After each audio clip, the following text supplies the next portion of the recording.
Everyone, welcome to my channel. आज मी काहीतरी वेगळी रेसिपी शेअर करणार आहे। रोज रोज जेवणात तेच खाऊन कंटाळा आलाय, त्यामुळे आज काहीतरी वेगळं। आज मी बनवला आहे अंडा खिमा पाव। चला तर मग रेसिपी बघूया।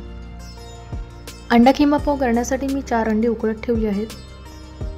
एकीकडे अंडी उकडत आहेत तोपर्यंत मी साहित्य दाखवते। इकडे मी 3 मोठे कांदे बारीक चिरून घेतलेत, 1 टोमॅटो, आलं लसूण पेस्ट, कोथिंबीर, बारीक चिरलेल्या 4 हिरव्या मिरच्या आणि कढीपत्ता।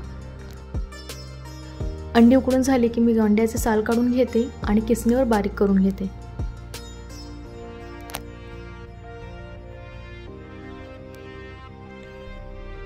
आता आपण रेसिपीला सुरुवात करू। सर्वात आधी टोपामध्ये तेल घालून जिरा, मोहरी, कढीपत्ता आणि हिरवी मिरचीची फोडणी द्यायची।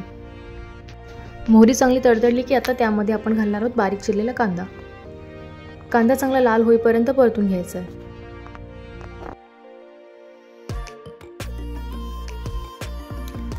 कांद्याचा कलर चेंज झाला की आता ह्यामध्ये मी घालते टोमॅटो आणि आलं लसूणची पेस्ट। पुन्हा एकदा छान व्यवस्थित एकत्र करून घ्यायचं आहे।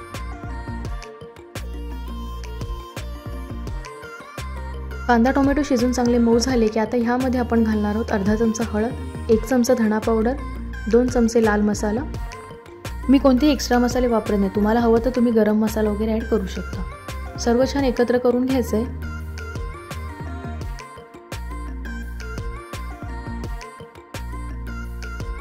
आता ह्यामध्ये मी घालणार आहे थोडंसं पाणी, जेणेकरून मसाला आपला छान शिजेल। 2 मिनिटांसाठी टोपावर झाकण ठेवून एक वाफ काढायची। कांदा टोमॅटो छान बारीक झालाय आणि मसाला सुद्धा चांगला शिजलाय। आता ह्यामध्ये मी घालणार आहे बारीक किसून घेतलेलं अंड।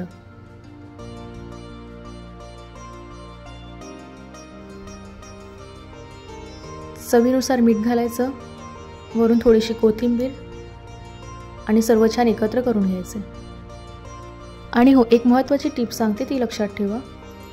मसाल्यामध्ये अंड घातल्यानंतर त्यामध्ये अजिबात पाणी ॲड करू नका, कारण तसं केलं तर त्यामुळे असं होतं की अंड्याचा वास येतो।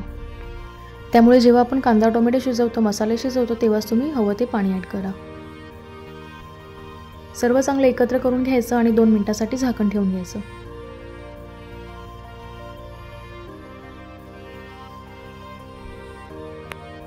2 मिनिटांनी आता मी झाकण काढते आणि आपला अंडा खिमा तयार आहे। तुम्ही भाकरीसोबत सुद्धा खाऊ शकता, वरण भातासोबत सुद्धा हे खाऊ शकता। पण खिमा म्हटलं की पावाचं कॉम्बिनेशन खूप छान लागतं, त्यामुळे अंडा खिमा पाव नक्की ट्राय करा।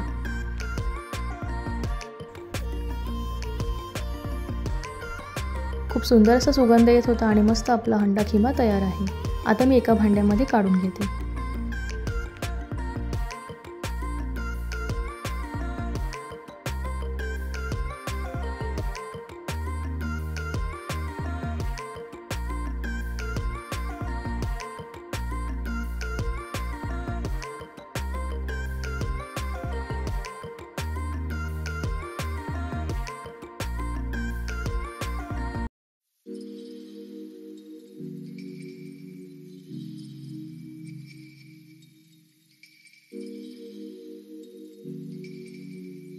ज्या टोपामध्ये मी अंडा खिमा बनवला त्याच टोपामध्ये मी थोडंसं बटर घालून त्यामध्ये पाव गरम करून घेते।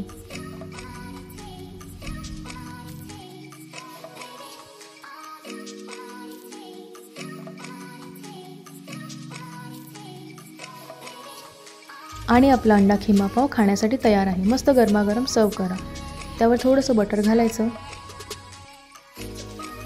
वरून थोडीशी कोथिंबीर घालायची। तुम्हाला हवं असेल तर तुम्ही त्यावर लिंबू सुद्धा पिळू शकता।